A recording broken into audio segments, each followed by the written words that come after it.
Hallelujah. Glory to God.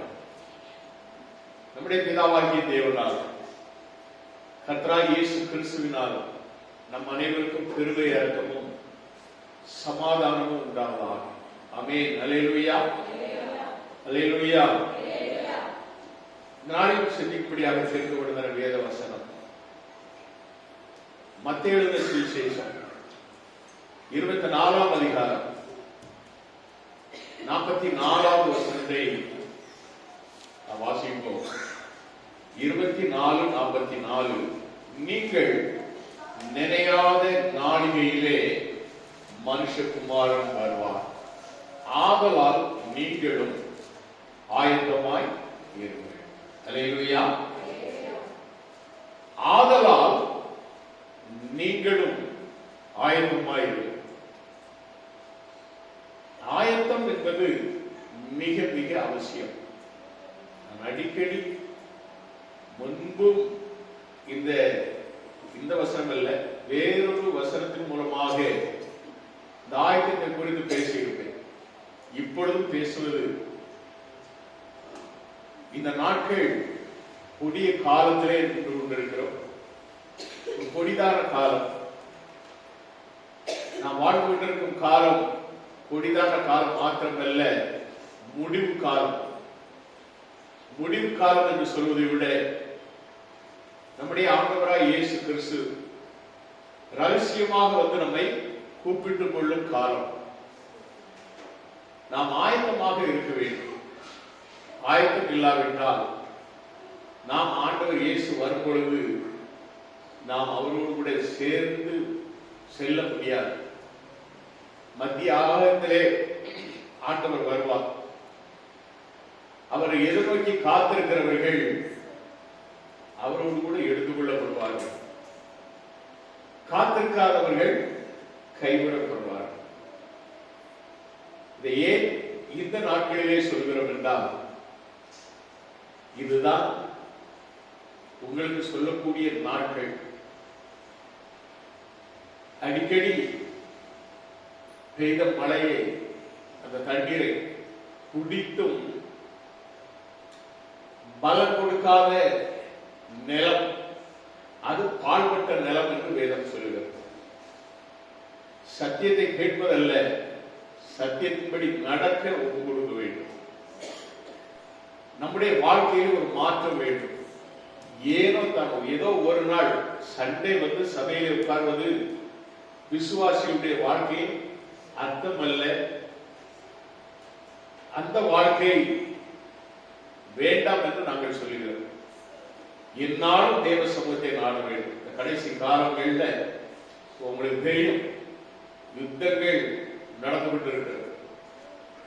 பயங்கரமான யுத்தம் நடந்து கொண்டிருக்கிறது. ஒரு பக்கத்திலே இஸ்ரேலும் அமெரிக்காவும் தொடங்கின அந்த யுத்தம், ஈரானை நாங்கள் முடிவுக்கு கொண்டு வந்து விட்டோம் என்று சொல்லிக் கொண்டிருக்கிறதான யுத்தம். ஆனால் ஈரான் திருப்பி அடிக்கிறது. ஈரானுடைய யுத்தம் அது இஸ்ரேலையும் அமெரிக்காவையும் தாக்குகிறதான யுத்தம். அமெரிக்க படைத்தளங்கள் எங்கெல்லாம் இருக்கிறதோ, அமெரிக்காவுடைய நட்பு நாடுகள்ல எங்கெங்கெல்லாம் படைத்தளம் வைத்திருக்கிறார்களோ அங்கெல்லாம் படிக்கிறார்கள். அப்படி அடிக்கும் பொழுது கத்தாரிலே நடந்த ஒரு சம்பவம், ஒரு குண்டு வந்து விடும் பொழுது மேல் வானத்திலேயே அதை என்ன செய்யறாங்க, அடித்து அழித்து விடுறாங்க. ஆனால் அதிலிருந்து விழுந்த ஒரு துகள், ஒரு துண்டு பீஸ், கார் பார்க்கிங்ல காரை எடுக்க சென்ற ஒரு நபர் மீது காரிலே பட்டதுனால அந்த கால் துண்டிக்கப்பட்டது. ஆஸ்பத்திரி கொண்டு போனாங்க. ஒன்றும் செய்ய முடியாது, அந்த காலை எடுக்கிறதான் செய்யணும்னு சொல்லி எடுத்தாங்க. இந்த நபர் யார் என்று சொன்னால், வில்சனுடைய ஒரு கிளைண்ட் என்று சொல்லப்படுகிறது. அவருடைய ஆபீஸோடு தொடர்புடைய ஒரு நபர். ஏன் சொல்கிறேன் சொன்னால், யுத்தம் என்பது பல இழப்புகளை கொண்டு வரும், பல ஆபத்துகளை கொண்டு வரும். அங்கே யுத்தம் நடந்தா எங்களுக்கு என்னன்னு நீங்க நினைக்கிறீங்க? நீங்க ஒவ்வொரு நாளும் கேஸுக்கு திண்டாடுகிறத யோசிச்சு பாருங்க. இன்னைக்கு ஆன்லைன்ல பதிவு செய்ய முடியாது, போய் காத்துக்கிடணும், லைன்ல நிக்கணும். லைன்ல இருக்கவங்க செத்துக்கிட்டு இருக்கவங்க எத்தனையோ பேர் உண்டு. பண இழப்பு என்று ஒரு நாள் இருந்தது. 1000 ரூபாய் நோட்டு செல்லாதுன்னு சொன்னப்போ எல்லாரும் பேங்க்ல நின்னாங்க, பேங்க்ல வருஷம் கட்டிருந்தாங்க. எப்படியாவது நம்மகிட்ட இருக்கிற பணத்தை கொண்டு போய் அதில் போட்டணும்னு எத்தனையோ பேர் செத்து போனாங்க. அதை விட மோசமான ஒரு காலம் வந்தது, கொரோனா காலம். கொரோனாவிலே பலவிதமான சந்திப்பு, பலவிதமான இழப்புகள். அப்பொழுது நாம திருந்தல. நான் சொல்ல வர்றது அதுதான். அப்பொழுது நாம நினைக்கல, திருந்தல. வேலை இழந்தவர்கள் உண்டு, பொருளாதாரத்தில் அடி வாங்கியவர்கள் உண்டு, வியாபாரங்களை நஷ்டப்படைத்தவர்கள் உண்டு, வேலை இழந்தவர்கள், அவர்கள் செய்த ஜாப்பை இழந்தவர்கள் உண்டு. ஜாப்பை ஏற்கனவே இழந்தவர்கள் திருப்பி வேலை தேடுவது மிகுந்த கஷ்டமாக காணப்பட்ட ஒரு நாட்கள். இன்னும் சொல்ல போனால் தொழில்துறை முடக்கப்பட்டது, உணவுக்கு கூட தட்டுப்பாடு வருது. இவ்வளவு பெரிய சூழ்நிலைகள் நாம் பார்த்திருக்கிறோம், சந்தித்திருக்கிறோம். அநேகர் இறந்து போனார்கள். அநேகர் கொரோனா தொற்று நமக்கு வந்துவிட்டது என்று தங்களை மாய்த்துக் கொண்டவர்கள் உண்டு. கோடீஸ்வரர் என்று அழைக்கப்படுகிறவன் கூட கொரோனாவுக்கு பயந்து தற்கொலை செய்து கொண்டான்.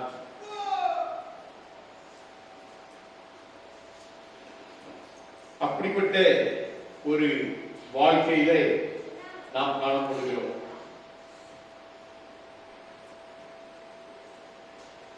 அருமையான தேவனுடைய பிள்ளைகள், கொடிதான காலத்தை நாம் சந்தித்தும் நாம் மாறல.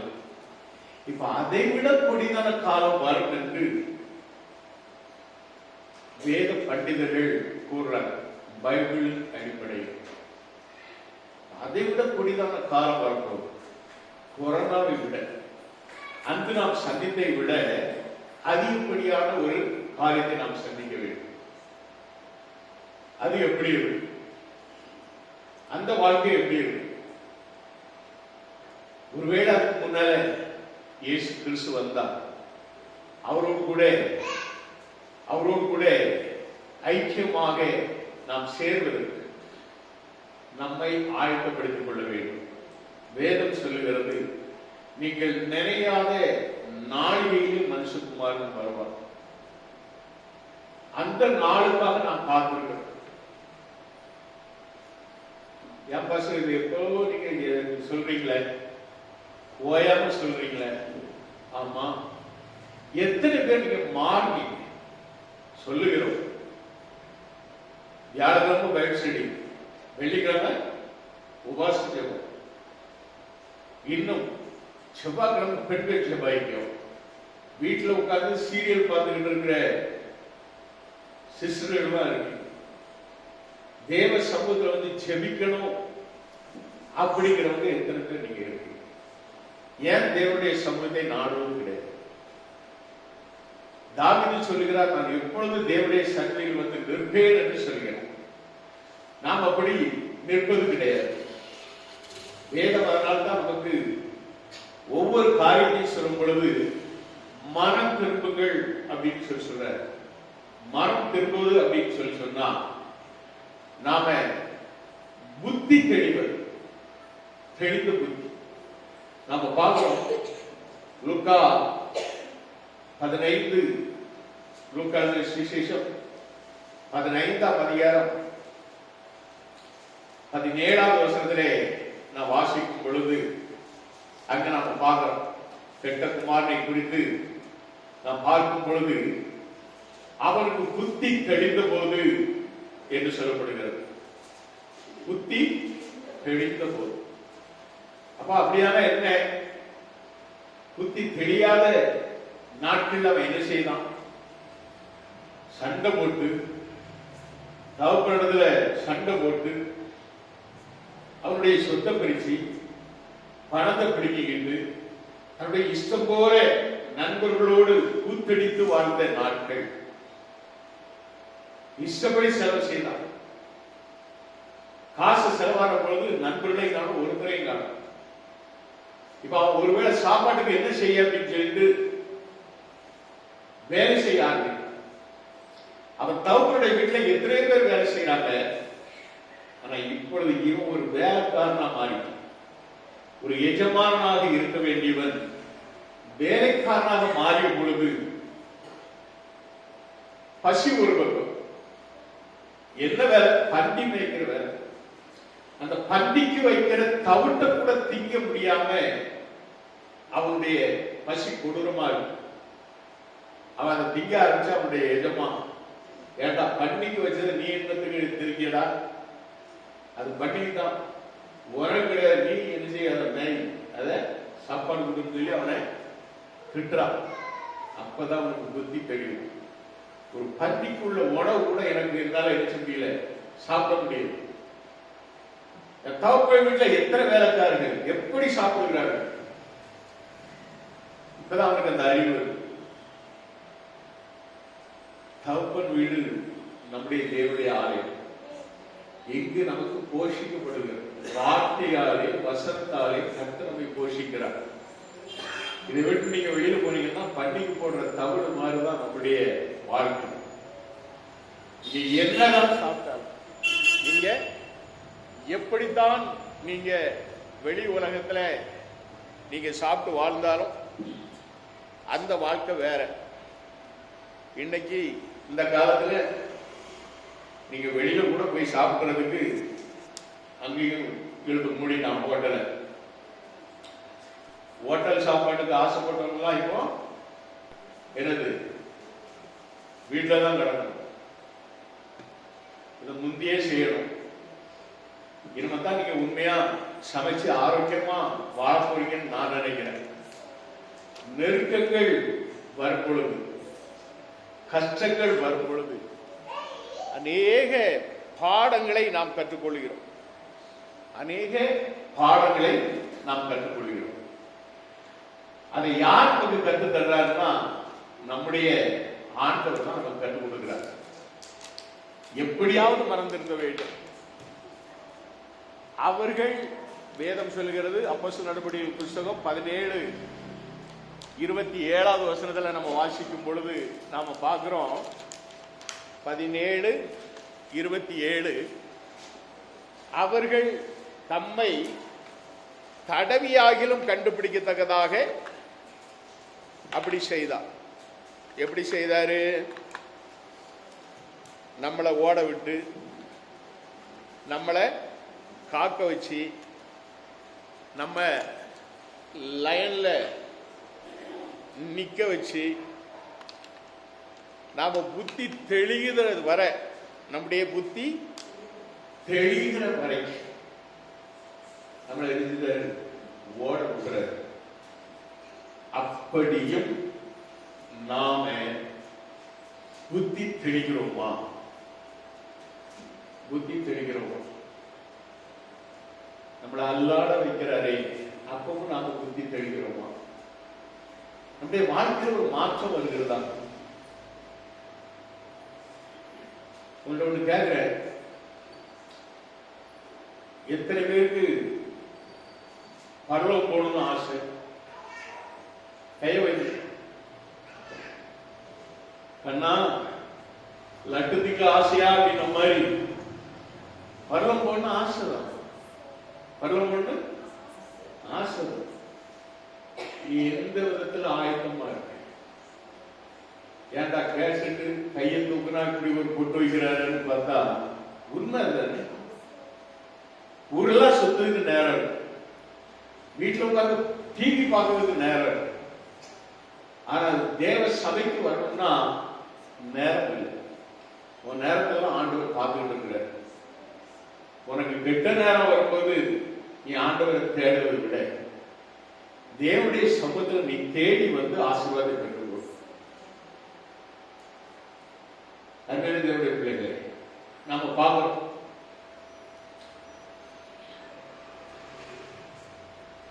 அவன் மனஸ்தாபப்பட்டான் என்று நாம் பார்க்கிறோம். யாரு? அந்த கெட்ட குமாரன். அவன் மனஸ்தாபப்பட்டு அவன் சொல்றான், நான் எழுந்து என் தகப்பனிடத்திற்கு போய், தகப்பனே, பரத்துக்கு விரோதமாகவும் உமக்கு முன்பாகவும் பாவம் செய்தேன் அப்படின்னு சொல்றான். அப்படி அவன் மனஸ்தாபப்படுவது உண்மையான காரியம். ஏன் நம்ம சபைக்கு வர முடியல? ஏன் சர்ச்சுக்கு வர முடியல? நான் ஒரு சகோதரி அங்க ஒரு நாள் பைபிள் வேணும்னு சொல்லிட்டு,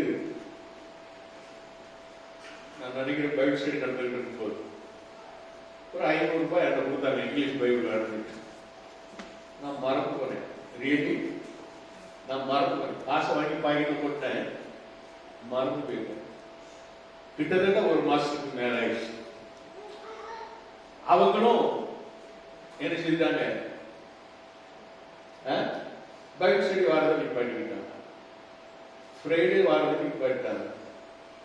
இப்ப எனக்கு காசு எழுதியது, வாங்கி போட்ட காசு மறந்து போயிடுச்சு. திடீர்னு நேற்று எனக்கு நினைவு வந்தது. நேற்று எனக்கு நினைவு வந்த உடனே ஓடி போறேன். ஏன் தெரியுமா? ஒரு வேளை ஆண்டவர் வந்தா அந்த சகோதரிக்கு, நீ ஏன் பைபிள் கொடுக்கறது ஆண்டவர் வார்த்தை கேட்டார். காசு கொடுத்தது கூட நீ வாங்கி கொடுக்கலையே, அவங்க பைபிள் வாசிக்கல, அவங்க அந்த குற்றத்துக்கு நான் ஆளாயிருவேன்னு சொல்லிட்டு எனக்கு ஒரு பயம். ஓடுறேன். போகும்போது அந்த சகோதரி குழந்தையோடு அவங்க அம்மா வீட்டுல இருந்து வெளியில வராங்க. பார்க்கிறேன். சொன்னேன், இப்போ உனக்காக தான் போறேன். அப்பதான் அவன் சொல்றான், பைபிள் வார்த்தை போறீங்களா? ஆமா, போயிட்டேன். இப்ப சச்சினும் வரல. நான் பைபிள் வாங்கி வச்சிருக்கேன். இனிமே என் குற்றம் கிடையாது. பைபிள் வாங்கி வச்சிட்டேன். அவன் கொடுத்த காசு நான் அவங்கள்ட்ட ரொம்ப பிக்ஸ் பண்ணி கேட்டதுனால 500 ரூபாய்க்கு 25 ரூபாய் கம்மி பண்ணான். 500 ரூபாய் வெறும் எந்த ஒரு பைபிளும் கம்மி விலையே கிடையாது. இப்படி இருக்க எனக்கு ஏன் அந்த பயம் வந்தது அப்படிங்கிறத நீங்க யோசிப்பாங்க. நான் எல்லா விதத்திலையும் எல்லாரும் வரலாம் போய் சேரணும் அப்படிங்கிற நான் நினைப்பு எனக்கு இருக்கு.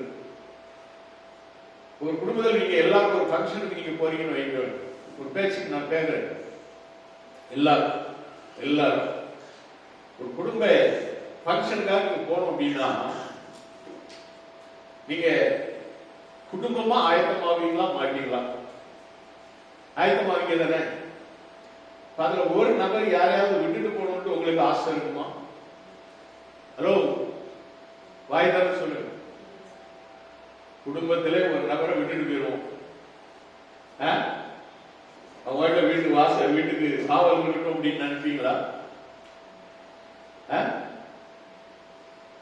ஏன் வாய் திறக்க மாட்டீங்க? எல்லாரும் போகணும்னு ஆசைப்படுவீங்களா இல்லையா? பிரதர், ராஜ் பிரதர், கொஞ்சம் நமக்கு பாருங்க.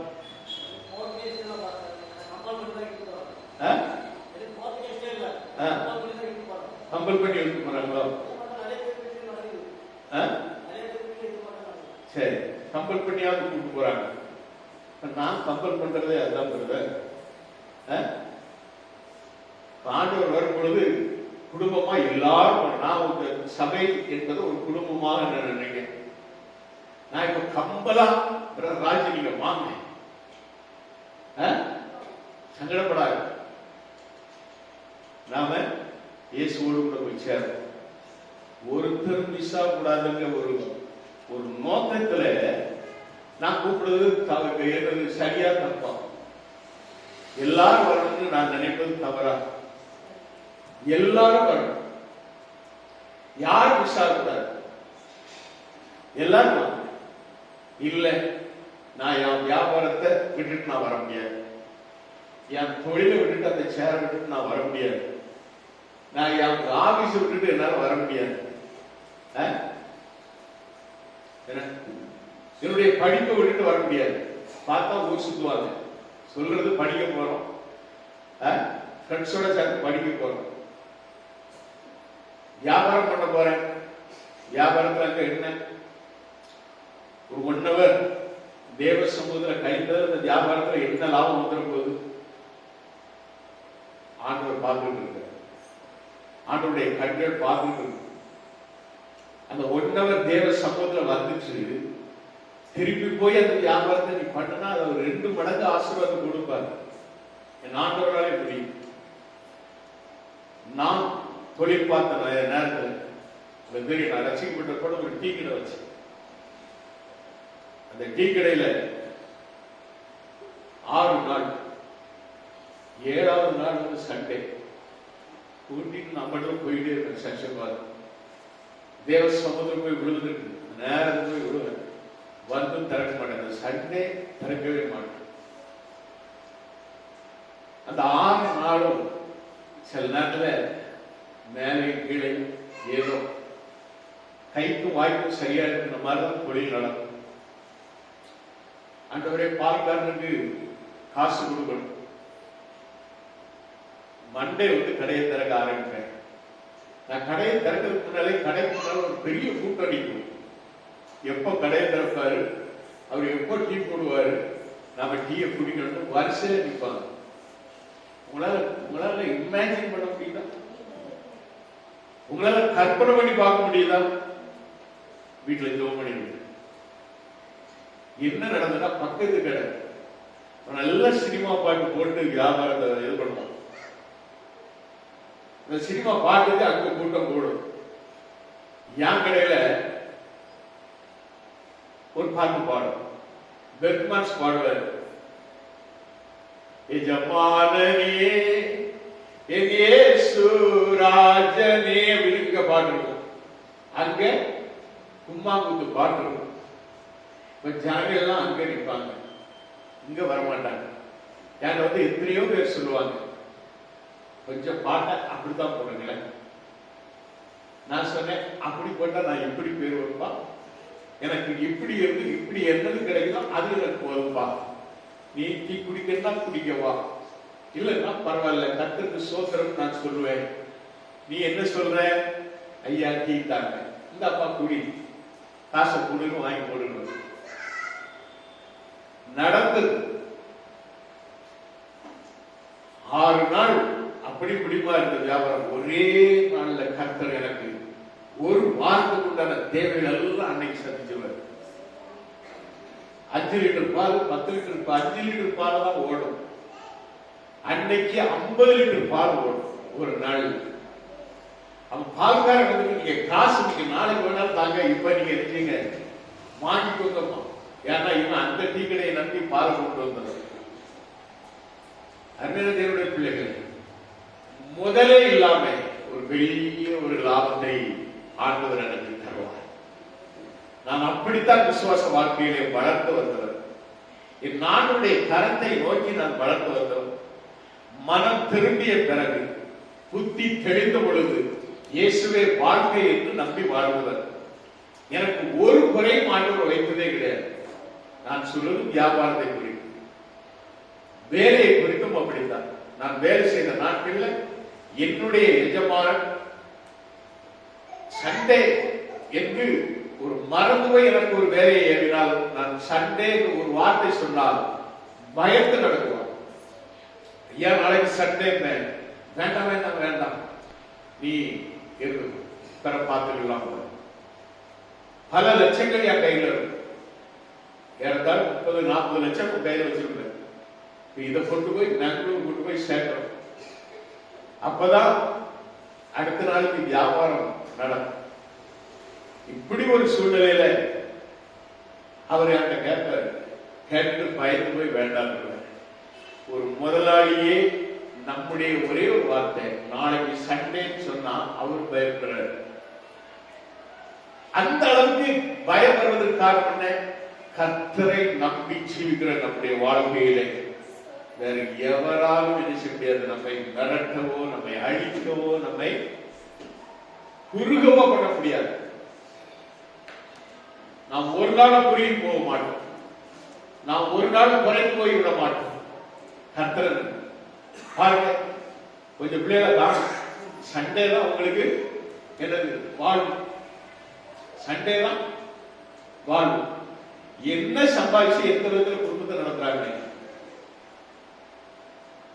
ஆண்டவர் சொல்றாரு, சனிக்கிழமையே உனக்கு நான் தவளா கொடுத்துருவேங்கிற. ஆனால் சண்டை போய் நாங்க வேலை செய்வோம். ஒருவேளை ஆண்டவர் இன்னைக்கு வந்தார்னு வச்சுக்கோமே, ஒருவேளை நீ இங்கே இருப்பாய். உன்னை என்ன ஆயுதம் இருக்கு? நாங்க அதனாலதான் சொல்றோம், வாங்க நம்ம எல்லாரும் சேர்ந்து ஆண்டவர் இயேசுவை தரிசிப்போம். மத்திய ஆகாயத்திலே ஆண்டவரோடு கூட நம்ம ரகசிய வருகையிலே போய் சேருவோம். உங்களுக்கு ஒண்ணு சொல்றேன். மத்தேயு சுவிசேஷம்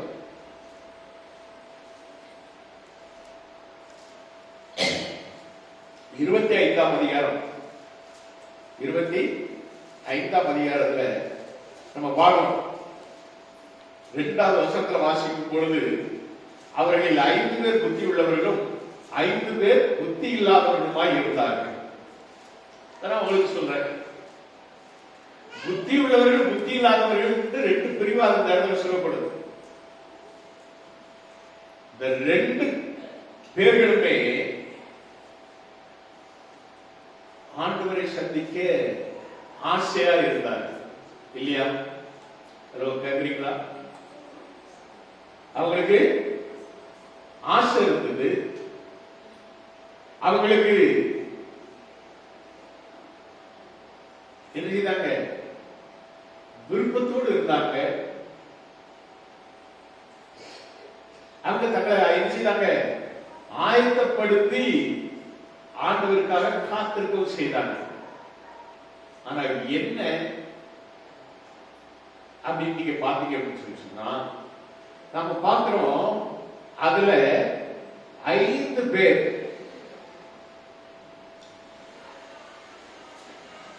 8வது வருஷத்துல வாசிக்கும் பொழுது, 9வது வருஷத்துல வாசிக்கும் பொழுது 8, 9 நாம வாசிப்போம். 6வது வருஷத்தில் சொல்லப்படுகிறது, நடு ராத்திரியிலே இதோ மணவாளன் வருகிறார், அவருக்கு எதிர்கொண்டு போய் போக புறப்படுங்கள் என்கிற சத்தம் உண்டாயிற்று. இவங்களுக்கு ஒரு சத்தம் கிடைச்சது. எல்லாரும் ஒரு இடத்துல கூடி இருக்கிறாங்க. இந்த புத்தியற்ற கண்ணிகளுக்கும் வாஞ்சை இருந்தது, நம்பிக்கை இருந்ததா? நம்பிக்கை இருந்தது. இருந்தா இல்லையா? சபையில எல்லாருக்குமே ஒரு நம்பிக்கை இருக்கு, வாஞ்சை இருக்கு. சண்டை மட்டும் நாங்க எப்படியாவது 9 மணி ஆகல, சரி 9:30 தான் அவர் ஆரம்பிக்கட்டும், நம்ம மெதுவா. அதுலயும் சிலர் நாங்க 10 மணி 11 மணி எப்படியோ போய் அங்க போய் நம்ம தலையை காமிச்சுட்டு வந்துடும். இதுல என்ன இருக்கு? வாஞ்சை இருக்கு, என்ன இருக்கு? ஒரு நம்பிக்கை இருக்கு. ஆனா அந்த நம்பிக்கை எப்படி இருக்கு? வீண் நம்பிக்கை. எப்படி வீண் நம்பிக்கையாக மாறுது? ஆயத்தம் இல்லை, எண்ணெய் இல்லை, உங்கள்கிட்ட அபிஷேகம் இல்லை, உங்கள்கிட்ட ஒரு உற்சாகமே இல்லை. ஒரு நம்பிக்கை வீண் நம்பிக்கை, வீணான வாஞ்சை. உண்மையான ஒரு வாஞ்சையோடு உண்மையான நம்பிக்கையோடு நீ இருந்தா, நீ என்ன திரும்ப தீவட்டியோடு எண்ணெயும் கொண்டு வந்திருப்ப. எண்ணெயும் இருந்தா தான் நீ ஆண்டவர் இயேசுக்கு என்ன நடு ராத்திரியில அந்த தீவட்டியை பிடிச்சு போக முடியும். இந்த புத்தியத்தை 8வது வசனம் சொல்கிறது, புத்தி இல்லாதவர்கள் புத்தி உள்ளவர்களை நோக்கி உங்கள் எண்ணெயில் எங்களுக்கு கொஞ்சம் கொடுங்கள், எங்கள் தீவட்டிகள் அணைந்து போகிறதே அப்படின்னு சொல்றாங்க. நல்லா கவனமா கேட்கணும். அதுதான் நான் கேட்டேன், பரலோகம் போறதுக்கு எத்தனை பேர் ஆசை அப்படின்னா ஒரு கைக்கு 2 கையும் தூக்குறவங்க நல்லதுதான். ஆசை, ஒரு நம்பிக்கை, ஒரு வாஞ்ச ஆயத்தம். செவ்வாய்க்கிழமை பெட்ரோல் கொடுத்து வர மாட்டோம். நாங்கள் பெண்களாகிய நாங்களும் நிஜமா வீட்டிலே உட்கார்ந்து நாங்கள் டிவிக்கு முன்னால கத்தரை தொழுது கொள்ளுவோம் சீரியலோடு அப்படின்னு வீட்டில் உட்கார்ந்து தியானத்துக்கு பைபிள் ஸ்டடி. ஆட்கள் நாங்கள் அசையவே மாட்டோம்.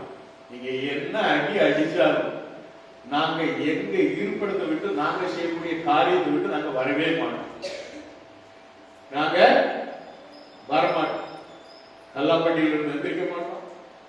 உட்கார்ந்து செய்கிற தொழிலை விட்டு எந்திரிக்க மாட்டோம். ஆபீஸ்ல இருந்து நாங்க வரணும்னு நினைச்சாலும் அன்னைக்கு நாங்க வேலைக்கிட்டே லேட்டா வரும். ஏன்னா ஒருவேளை தப்பித்தவை யாராவது சொல்லியிருப்பாரு.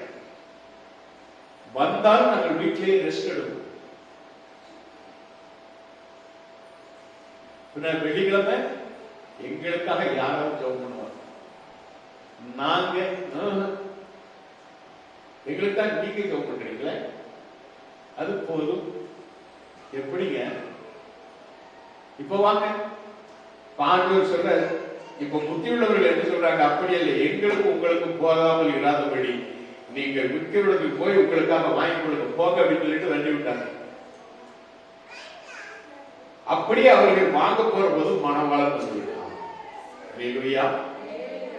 அடுத்த வார்த்தை தான் என்ன வார்த்தை வாசிக்க, ஆயத்தமாய் இருந்தவர்கள் அவரோட கூட கல்யாண வீட்டுக்குள் பிரவேசித்தார்கள். கதவும் அடைக்கப்பட்டது. கதவும் அடைக்கப்பட்டது. அடைக்கப்பட்ட கதவை யாராலும் திறக்கவே முடியாது. நோவா காலத்தில் சம்பவிப்பது போல உங்கள் காலத்தில் சம்பவிக்கும் என்று சொல்லி வேதம் சொல்கிறது. நீங்க அதை 24ஆம் அதிகாரம் 36 37வது வசனத்தை நம்ம வாசிக்கும் பொழுது, அந்த நாளையும் அந்த நாளிகையும் என் பிதா ஒருவன் தவிர மற்றவர்களும் அறியார், பரலோகத்தில் உள்ள தூதர்களும் அறியார்கள் அப்படின்னு சொல்லி சொல்றாரு. நோவாவின் காலத்தில் எப்படி நடந்ததோ அப்படியே மனுஷகுமாரின் காலத்திலும் நடக்கும். மனுஷகுமாரின் வருங்காலத்தில் நோவா காலத்தில் கடைசி வர நோவாவுடைய பிரசங்கத்தை 600 வயது, எத்தனை வயது? 600 வயசு. அவன் எவ்வளவு பெரிய வயது முதிர்ந்த ஒரு கிழவனாக இருந்திருப்பான். வார்த்தை கேட்கல, கிழவன் புலம்பிக்கிட்டு கிடங்க. இப்பவும் உங்களை சிலர் அப்படி சொல்லுகிறவர்கள் என்னன்னா, என் காதுக்கு வராத அளவுக்கு மனசுக்குள்ளே திட்டுறது உண்டு. சிலப்ப வாயாசையும் அந்த சத்த வழியில் வராது. பக்கத்தில் உள்ளவங்களுக்கு வேண்டாம், சில நேரம் கேட்கும். அவர் அப்படிதான் பேசுவார். அவரு அப்படிதான் பேசுவார். நாங்க எதுக்காக பேசுறோம்? எங்களை ஆண்டவர் பேச சொல்றாரு, பேசுறோம். எங்களை ஆண்டவர் உங்களுக்கு உங்களை சேர்த்து அழைத்து கொண்டு வரும்படிதான் பேசுறாரு. நோவா கூப்பிட்டான், வரல.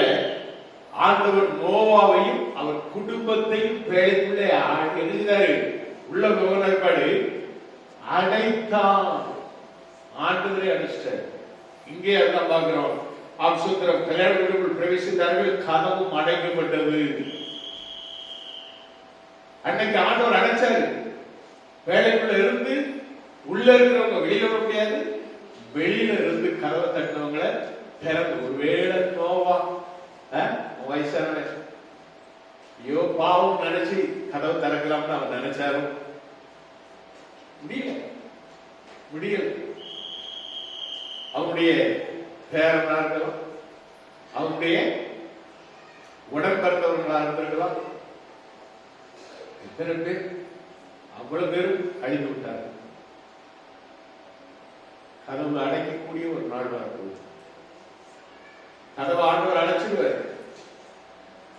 கிருபை காலம் நல்ல ஞாபகம். இந்த கிருபை காலத்துல நீ ஆடிக்கிட்டு இருக்க, ஆண்டதெல்லாம் ஆண்டவர் பார்க்காரு. ஒரு நாள் வரும், ஆண்டவர் அடைத்து விடுவார். அதுக்கு பிறகு நீ என்ன செய்ய முடியும்? அடைக்கப்பட்ட கதவை ஒருத்தர் திறக்க முடியாது, அவர் தான் திறக்கும். ஒருவராலும் திறக்க முடியாதபடி அடைக்கிற கர்த்தர். அவர் நினைத்தால் மாத்திரம்தான் திறக்க முடியும். புரியுதோ புரியலையோ, ஒரு நாள், அந்த நாள்ல நிச்சயமா ஆண்டவர் மேல் நம்பிக்கை வைத்திருக்கிற, ஆயத்தமாக இருக்கிற, அவர் மேல் வாஞ்சியாக இருக்கிற, அவருக்கு அப்படியே வரைக்காக காத்திருக்கிற பிள்ளைகள் ஷெட்டைகளை அடித்து அங்கு ஏறி விடுவாங்க. மற்றவங்க எல்லாம் யோசிப்பர், கைவிடப்பட்ட நிலைமை, கைவிடப்பட்ட ஒரு வாழ்க்கை. ஏன் கைவிடப்பட்டோம் சொல்வார். நோவா சொன்ன கேட்கலையே. வேதம் மிக தெளிவாக சொல்லுது. ஒரு தேசம், ஒரு நாடு என்று ஆண்டவர் சொல்றார். எசேக்கியேல் 14ஆம் அதிகாரம் 12 இருந்து நம்ம வாசிக்கும் போது பார்க்கலாம். கர்த்தருடைய வார்த்தை எனக்கு உண்டாகியவர், மனுபுத்திரனே, ஒரு தேசம் எனக்கு விரோதமாய் துரோகம் பண்ணிக்கொண்டே இருந்து பாவம் செய்தால் நான் அதற்கு விரோதமாய் கையை நீட்டி அதை அப்பம் என்னும் ஆதரவு போல குறித்து அதில் பஞ்சத்தை அனுப்பி மனுஷரையும் மிருகங்களையும் அதை இராதபடிக்கு நாசம் பண்ணுவேன். எசேக்கியேல் 14:14 வசனத்தையும் இப்ப வாசிப்போம். அப்பொழுது நோவா, தானியேல், யோபு இம்மூன்று புருஷரும் அதன் நடுவில் இருந்தாலும் அவர்கள் தங்கள் நீதியினால் தங்கள் ஆத்துமாக்களை மாத்திரம் தப்புவிப்பார்கள் என்று கர்த்தராகிய ஆண்டவர் சொல்கிறார். நான் சொல்லல, வேதம் சொல்லுகிறது. கர்த்தராகிய ஆண்டவர் சொல்கிறார். அதன் நடுவில் நோவா, தானியேல், யோபு இம்மூன்று புருஷரும் அதன் நடுவில் இருந்தாலும் அவர்கள் தங்கள் நீதியினால் தங்கள் ஆத்துமாக்களை, நாங்க எங்க ஆத்துமாக்களை தான் தரிச்சுக்கிறோம். நாங்க பரல போய் சேர்ந்துதான் யோசிப்போம். எப்போ சொல்லி சொல்லி பார்த்துட்டு நீ வாய். ஒரு முறை ஒரு ஆதிவாசிகள் ஒரு ஜீப்ல காட்டுக்குள்ள பிரயாணம் பண்ணாங்க. குறுக்க ஒரு ஆறு ஒழிச்சு போற ஜீப்பு அந்த ஆற்றை தாண்டணும்னு பார்த்தா ஆத்தோட அடிச்சு போகுது. அதுல இருந்து ஒரு வாலிபர் அவங்க ஒரு இடத்துல போய் பழம் பறிச்சு மீண்டும் வந்து அதை விற்று அவங்க வாழக்கூடிய பார்த்து அவங்க அடிச்சு போறாங்க. ஒரு சகோதரர், ஐயோ என்னுடைய தாய் எங்கே அப்படின்னு அவன் நினைச்சுதான் திரும்பி பார்க்கலாம். நீச்சல் எடுத்துக்கிட்டு அவங்களுடைய தாய் தலை தெரியணும். ஓடி போய் அந்த தாயை என்ன பண்றான், பிடிச்சு இழுத்தா அந்த அம்மா என்ன செய்யணும், பையன் இழுப்புக்கு வரணும். அந்த அம்மா இவனை பிடிச்சு இழுக்க இவன் கடையில கையை ஒதுக்கிட்டு அப்பாட்டுல வந்து அழ ஆரம்பிச்சு. மா, நான் உன்னை காப்பாற்றணும்னு நினைச்சேன், நீ என்னை சேர்த்துலாம் உன் கூட இழுக்க ஆரம்பிச்சேன். அதனால நான் என்ன செஞ்சேன், நான் தப்பிப்பதற்கு நான் வந்துட்டேன். இதுதான் நேரம். எந்த தாயா இருந்தாலும் தகப்பனா இருந்தாலும் பரலோகம் ஆண்டவர் வரும் பொழுது அவங்க மேல ஏறி சென்றுட்டே இருப்பாங்க. அந்த நேரம் உன் கையை பிடிச்சு உன்னை கூப்பிட்டு இருக்க முடியாது. நோ டைம், அதுக்கு நேரமே கிடையாது. எச்சரிக்கை, நாங்க எச்சரிக்கை கொடுத்துக்கிட்டே இருக்கோம். ஒரு காலம் வரப்போகுது, பஞ்சத்தின் காலம் வரப்போகிறது. வேத வசனம் கேட்கக்கூடாத ஒரு காலம் வரப்போகுது. அந்த காலத்துக்கு முன்னால ஆண்டவர் வரப்போகிறார். அதான் இப்ப நடந்துகிட்டு இருக்கக்கூடிய காரியம். இப்ப நடந்துகிட்டு இருக்கக்கூடிய ஒரு யுத்தம் முடிவுக்கு வரும் என்று நாம் எல்லாரும் யோசிச்சுட்டு இருக்கோம். ஆனா போயிட்டே இருக்கு. ஒரு வாரம் 2 வாரம் ஏதோ அங்க கேட்டு கப்பல் வந்துட்டு சொல்றாங்க. அதிலிருந்து அந்த பொருள் பெட்ரோலியமாக டீசலாக ஒவ்வொரு காரியமா மாறுறதுக்கு அது வந்து சேர்றதுக்கு ஒரு 20 நாள் ஆகும். அதை மாற்றுவதற்கு சில நாட்கள் ஆகும். அதுக்கு மேலே எல்லாமே முடிஞ்சு போச்சுன்னா கேஸ் ஏற்கனவே தட்டுப்பாடு. ஒவ்வொருத்தரும் ஆயிரக்கணக்கான சிலிண்டர். இன்னைக்கு காலையில் நியூஸ் பார்க்கிறேன், 1000 சிலிண்டரை ஒதுக்கி தமிழ்நாட்டில் ஒருத்தர் ஒதுக்கி வச்சுக்கிட்டான்.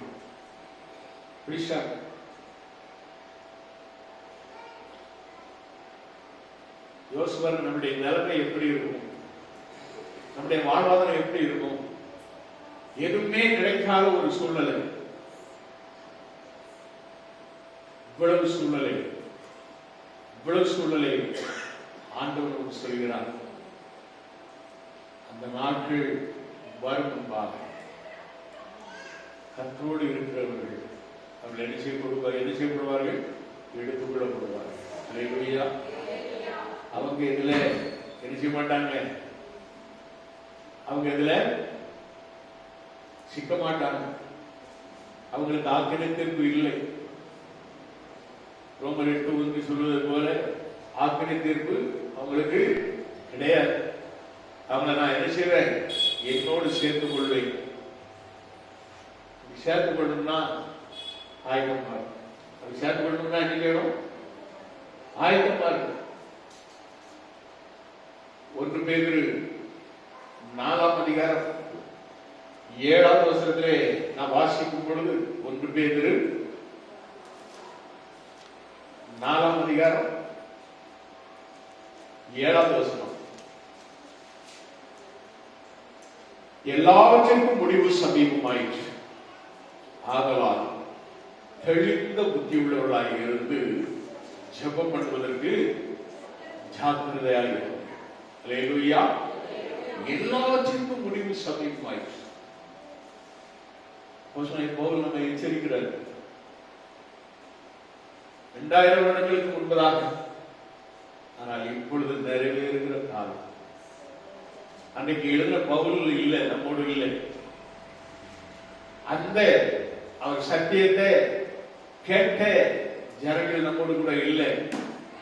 ஆனால் அவர் எழுதிய வார்த்தைகள், அதனால்தான் வேதம் என்ன சொல்லுகிறது?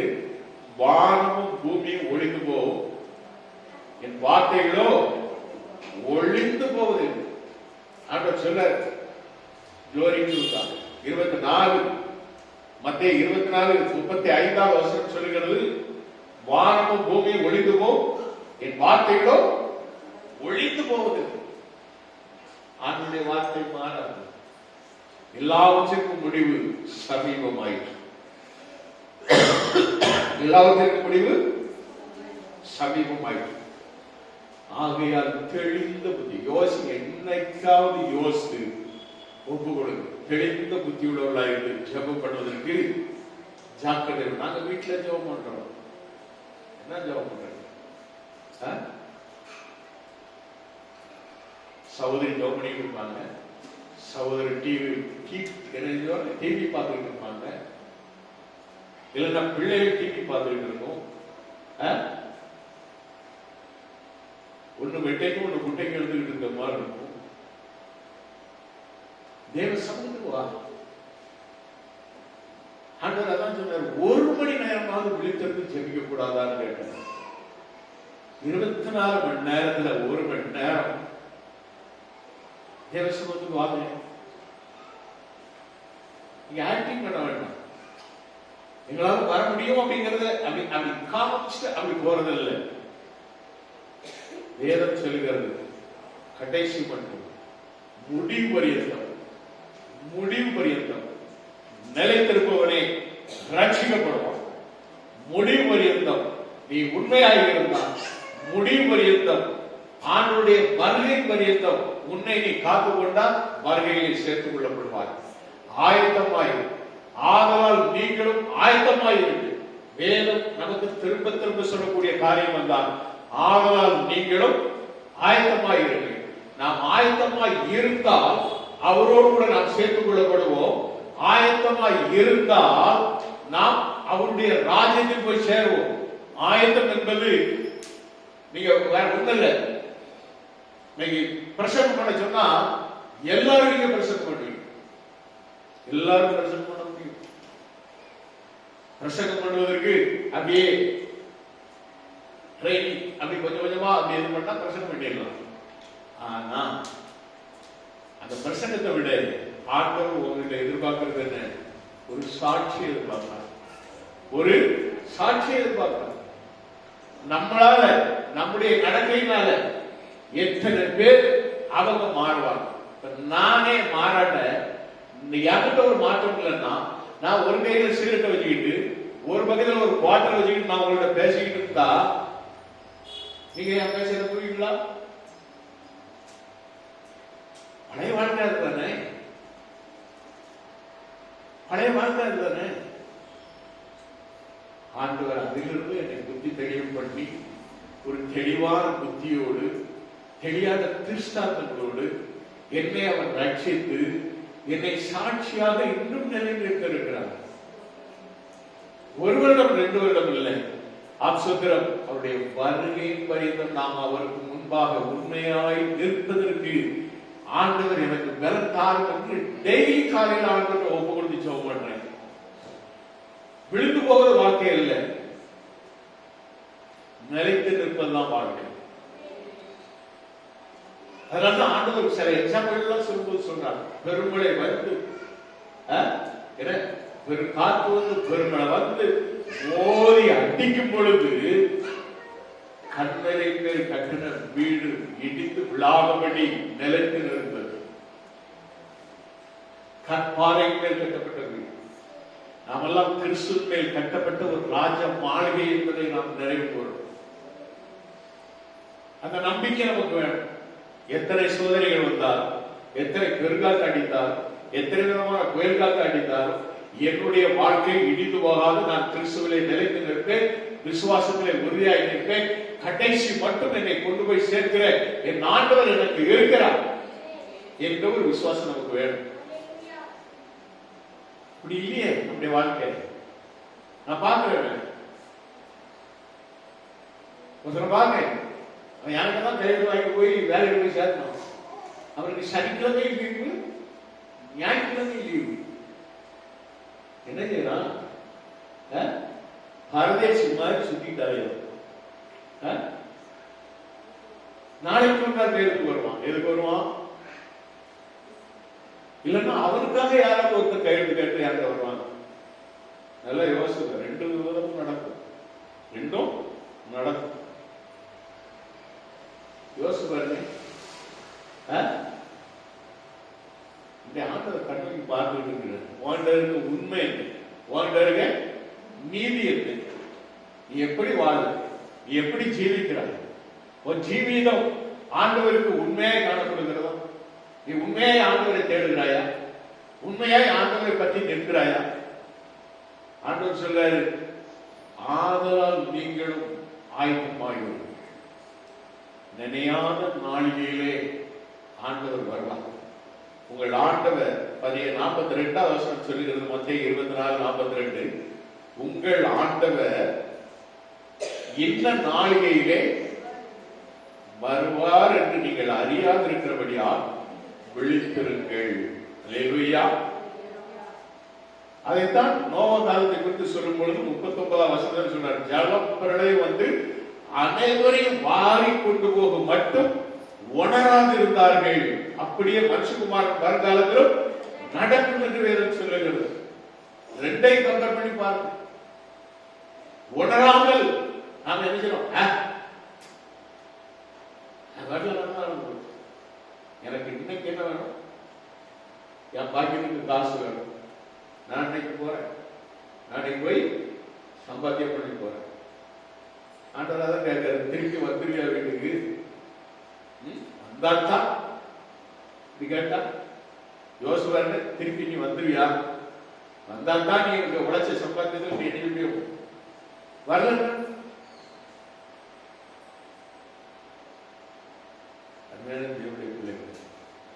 நான் குற்றப்படுத்துவதற்காக சொல்லல, என் வாயில ஆண்டவர் போடுகிற வார்த்தையோட தெளிவா சொல்றேன். அங்கொன்று இங்கொன்று சொல்லல, வேதத்தின் அடிப்படையாக நான் பேசுகிறேன். உங்கள் ஆண்டவர் இந்த நாளிலே வருவார் என்று நீங்கள் அறியாதிருக்கிறபடியால் விழித்திருங்கள், தெளிந்த புத்தி உள்ளவர்களாக இருங்கள், ஜெபத்திலே தரித்திருங்கள் அப்படின்னு வேதம் சொல்கிறது. அதனாலதான் நான் ஒவ்வொரு நாளும் நான் எப்பவும் சொல்றேன், நீங்க பைபிள் சொல்றேன், எல்லா நாளும் நீங்க தேவ சமுத்திரம் வந்து நில்லுங்கன்னு சொன்னா சிலவங்க என்ன செஞ்சிருவீங்க, கையில கல் எடுத்து இவரை எப்படா ஏறி மண்ணில அடிச்சு உடைக்கலாம் போட்டு தரலாம்னு நினைச்சிருவீங்க. நான் அப்படி சொல்லலையே. வாரத்துல ஒரு 3 நாள் சொல்றேன், செவ்வாய்க்கிழமை பெட்ரோல் போடுங்க, தியானக்கிழமை பயிற்சி அடிக்குவாங்க, வெள்ளிக்கிழமை உபாசம் கொடுத்து கொள்ளுங்க, சண்டே அது ஆராதனை நாள் 9 மணிக்கே வாங்க. நான் 9 மணிக்கு வாரேன் பஸ்ஸ, ஆனா நான் வரும்போது நீங்க வரல, நான் வரும்போது யாருமே வரல, ஆனால் நான் வந்திருந்தேனே அப்படின்னு 2 வாரம் வந்தேன் பார்த்தேன், எனக்கு டைமை மாத்தி 2 ஹவர் பின்னால நான் வாரேன் அப்படின்னு நீங்க சொன்னா எதுக்கு? எல்லாரும் வந்திருப்பாடு நான் வந்து அப்படியே உள்ள வந்து தலையை கொண்டு நானும் நிக்கிறேன் சொன்னா நீ முந்தி வந்தாலும் நீ குறைக்கு போகவே மாட்டேன். காத்திருங்கள், கத்தருக்கு காத்திருக்கிறோ புதுபலன் அடைந்து ஷெக்கேலை அடித்து நினைவார்கள், எழும்புவார்கள். காத்திருக்கிறதும் ஆயத்தமாக இருக்கிறதும் ஒன்று செய்தி. இன்றிலிருந்து கத்தருக்கு காத்திரு, தேவ சமூகம் எப்ப தங்களுக்கு வந்து நெல்லு, ஆயத்தமாகு, ஆண்டோடைய வருகைக்கு ஆயத்தமாகு. நாம் பிடிச்ச பிடிய விடமாட்டேன்னு சொல்லுகிற ஒரு வாழ்க்கையில ஒரு மாற்றத்தை ஆண்டவர் எதிர்பார்க்கிறார். டயர் தான், வேலையிலிருந்து திரும்பி வந்து வீட்டுக்கு வந்தா ஒரு டயர் இருந்தே இருக்கு.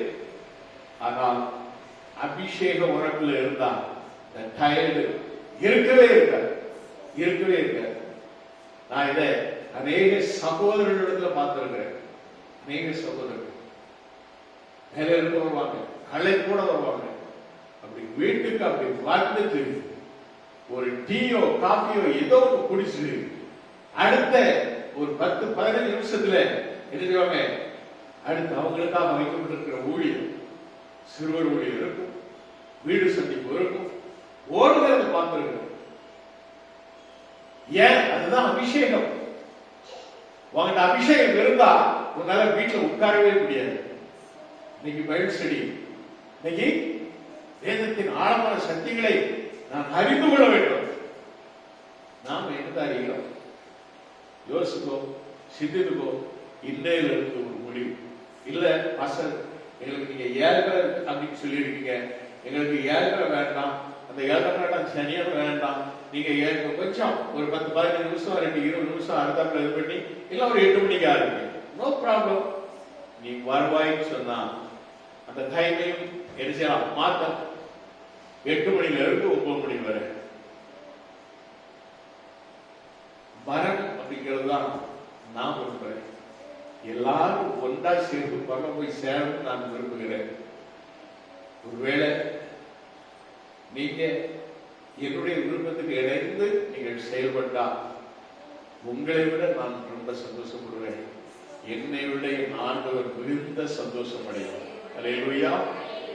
அந்த சந்தோஷத்தை நிறைவாக்க உங்களை வேண்டிக் கொண்டு ஆசுத்திரம் இந்த நாளிலே சொல்லப்பட்ட வசனத்தை மீண்டும் சொல்லி முடிக்க விரும்புகிறேன். நீங்கள் நினையாத நாளிகையிலே மனுஷகுமாரன் வருவார், ஆதலால் நீங்களும் ஆயத்தமாகிறீர்கள். மத்தேயு 24:44. Praise God. Hallelujah. God